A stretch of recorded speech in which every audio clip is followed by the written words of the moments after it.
Insert coin. One credit. Press start to play. So, you said before that writing this movie scared you a lot.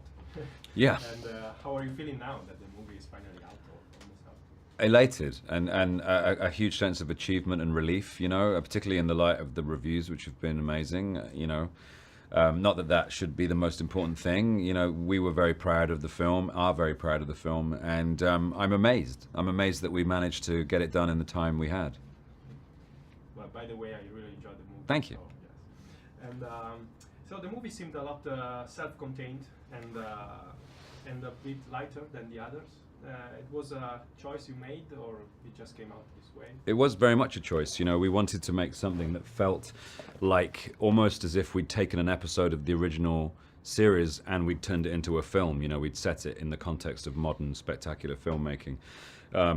That was all to do with the fact that this is the 50th anniversary of Star Trek, and we wanted to tie year 50 to year 1 in a meaningful way, and give something to the cinema-going public, which, if you were a fan of Star Trek, you're going to enjoy, but if you're not a fan of Star Trek, you're immediately going to understand and enjoy as well. So that was the goal. And in the future, maybe, I know you cannot talk about much about it, but would you like to do something major, maybe some event that will span in 2 or 3 movies or something like that, or you prefer this kind of approach? Or? Well, I think, you know, the thing is that film is now becoming more like television. Television is becoming more like film, you know. Film is becoming more episodic in some respects. I don't necessarily think that's a good thing. I think television is a great medium for that, to have a series of programs which have larger arcs and, you know, longer time to stay with the characters. Films, particularly Star Trek films, have always been events. You know, they've always been self-contained, and I think film is essentially a short form medium. It's about getting everything done in that short space of time. If you want to do more, you're kind of cheating, really. You're not making films, you're making a series. It's a different thing. And I think you know, to assume that someone's going to go and see 3 films as opposed to just 1 is presumptuous, to say the least. And I think it kind of does the art of film a disservice. It's like, you know, you've got to use what's available to you to define that with which you are working. I don't know what that means. Okay. And are you happy with what Sophia did with her character, Jaina?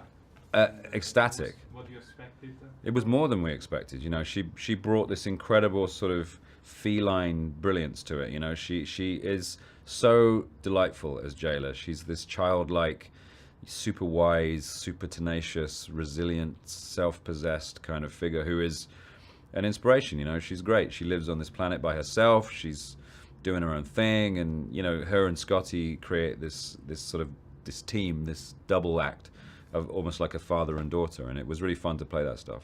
I hope we are going to see more of her. I'm sure you will. I'm sure you will. Is it true that her character was inspired by Jennifer Lawrence? What happened was, when you're writing and you kind of like, you think of a character, what you do is you pick somebody from popular culture or from film history who that character is most like.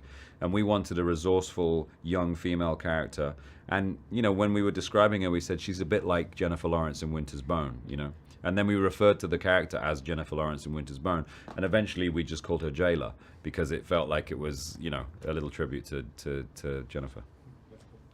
And the last question, I'm asking the same to all of you.